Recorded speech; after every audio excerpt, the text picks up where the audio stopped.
Welcome to Ted DSC for you channel. మన ఛానల్ను subscribe చేయండి, లైక్ చేయండి, షేర్ చేయండి అండ్ సపోర్ట్ చేయండి. నమస్కారం. పోటీ పరీక్షలకు సిద్ధమవుతున్న అభ్యర్థులందరికీ స్వాగతం. సో ఈ వీడియోలో మనం జనవరి నెల 2026 సంవత్సరానికి సంబంధించిన అత్యంత ముఖ్యమైన జాతీయ, అంతర్జాతీయ మరియు ప్రాంతీయ కరెంట్ అఫైర్స్ గురించి క్లుప్తంగా తెలుసుకుందాం. చాలా ఇంపార్టెంట్ ఫ్రెండ్స్. ముందుగా మనము జాతీయ అంశాలను చూద్దాము. ఇటీవల మనం 77వ గణతంత్ర దినోత్సవాలను జరుపుకున్నాం. 2026 జనవరి 26న భారతీయులమైన మనము 77వ గణతంత్ర దినోత్సవ వేడుకలను చాలా వైభవంగా జరుపుకున్నాము. ఎక్కడ జరుపుకున్నామంటే ఢిల్లీలోని కర్తవ్య పథ్లో, గుర్తుపెట్టుకోవాలి, కర్తవ్య పథ్లో ఈ వేడుకలను మనము సెలబ్రేట్ చేసుకున్నాము. సో కాంపిటేటివ్ ఎగ్జామ్స్కి ప్రిపేర్ అయ్యే వాళ్ళందరూ ఈ విషయాన్ని గుర్తుపెట్టుకోవాలి. దీనికి ముఖ్య అతిథులుగా మరి Antonio Costa EU council president హాజరైనాడు. ఈయన పోర్చుగల్ దేశానికి చెందినవాడు. నా ప్రీవియస్ వీడియోలో కూడా చెప్పాను, పోర్చుగల్ దేశానికి చెందినవాడు. ఈయన EU కౌన్సిల్కు చెందినవాడు, యూరోపియన్ యూనియన్ కౌన్సిల్కు ప్రెసిడెంట్ ఈయన. అలాగే ఉర్సులా వాండర్ లేయన్ ఈమె EU commission president. Ursula von der Leyen వచ్చేసి ఈమె జర్మనీ దేశానికి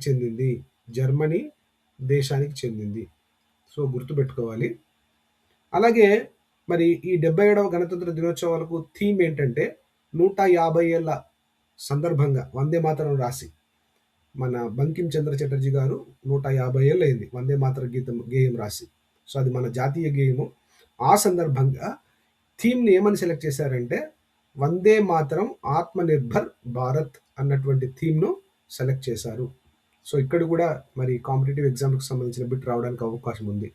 జాతీయ గేయం 150 ఏళ్ళు పూర్తి చేసుకున్నటువంటి ప్రాముఖ్యమైన అంశం ఏంటి అని చెప్పి ఆప్షన్స్లో జాతీయ గేయమైనటువంటి వందే మాతరం ఉంటే ఖచ్చితంగా దాన్ని సెలెక్ట్ చేయండి. ఖచ్చితంగా ఈ బిట్ రావడానికి 100% అవకాశం ఉంది. అలాగే ఆర్థిక మైలురాయి 2026 ప్రారంభంలో మన భారతదేశం జపాన్ను అధిగమించి, చాలా ఇంపార్టెంట్ ఫ్రెండ్స్, ప్రపంచంలోనే 4వ అతిపెద్ద ఆర్థిక వ్యవస్థగా అవతరించింది. సో 4వ అతిపెద్ద ఆర్థిక వ్యవస్థ ప్రపంచంలోనే మన భారతదేశం. అలాగే 8వ పే కమిషన్కు సంబంధించి కేంద్ర ప్రభుత్వ ఉద్యోగుల కోసం 8వ వేతన సంఘం సిఫారసులు జనవరి 1, 2026 నుంచి అధికారికంగా అమల్లోనికి వచ్చాయి. తర్వాత కొత్త ఆర్థిక నిబంధన జరిగిందనమాట.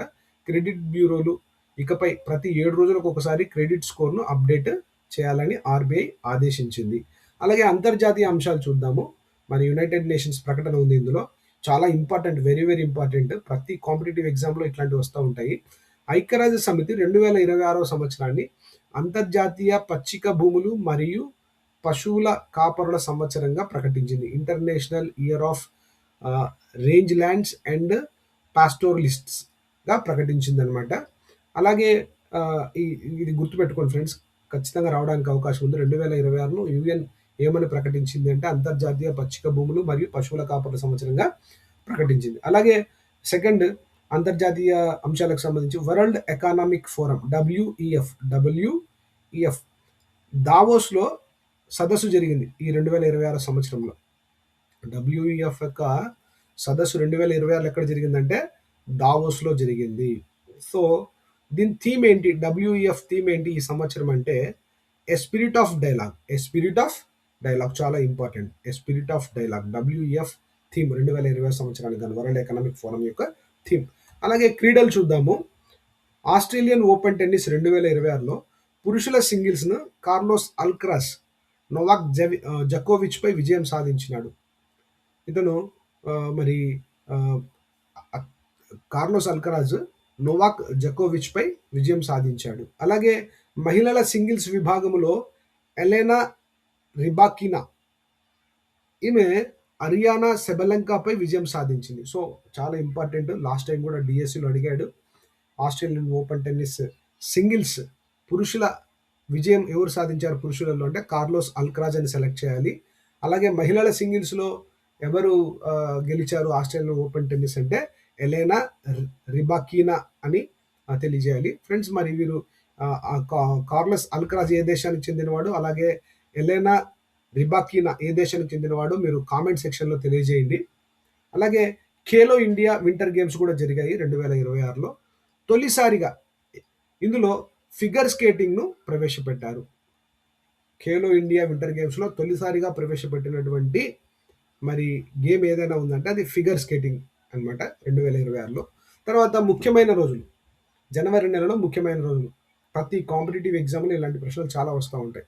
జనవరి 12 జాతీయ యువజన దినోత్సవం. వివేకానంద జయంతి సందర్భంగా మనం ప్రతి సంవత్సరం జనవరి 12 జాతీయ యువజన దినోత్సవంగా సెలబ్రేట్ చేసుకుంటాం. జనవరి 15 ఇండియన్ ఆర్మీ డే. మన దేశానికి ఎంతో గర్వకారణమైనటువంటి ఆర్మీ డేను మనము జనవరి 15న ప్రతి సంవత్సరం జరుపుకుంటాం. అలాగే జనవరి 24 జాతీయ బాలికల దినోత్సవం. జాతీయ బాలిక దినోత్సవం చాలా ఇంపార్టెంట్ ఫ్రెండ్స్.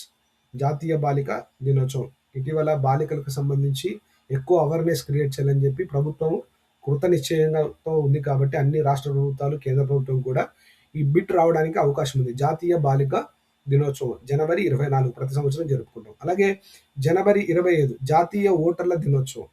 ఇది కూడా ఇంపార్టెంట్. జాతీయ ఓటర్ల దినోత్సవం జనవరి 25. Theme my India my vote. అలాగే జనవరి 25 ఇంకొక ప్రాముఖ్యత కూడా ఉంది. జాతీయ పర్యాటక దినోత్సవం. జాతీయ పర్యాటక దినోత్సవం. సో దీని థీమ్ ఏంటంటే గ్రామీణ మరియు సమాజ కేంద్రీకృత పర్యాటకం. చాలా ఇంపార్టెంట్. చాలా చాలా ఇంపార్టెంట్. జనవరి 25 2 ఉన్నాయి. జాతీయ ఓటర్ల దినోత్సవం ఉంది. దాని థీమ్ వచ్చేసి మై ఇండియా మై ఓట్. అలాగే జనవరి 25 అదే డేట్‌లో జాతీయ పర్యాటక దినోత్సవం కూడా సెలబ్రేట్ చేసుకున్నాం. దీని థీమ్ ఏంటంటే గ్రామీణ మరియు సమాజ కేంద్రీకృత పర్యాటకం. ఇక జనవరి 26 మనకు ఆల్రెడీ తెలుసు కదా! జనవరి 26 మనం ఎవ్రీ ఇయర్ రిపబ్లిక్ డేను సెలబ్రేట్ చేసుకుంటాం.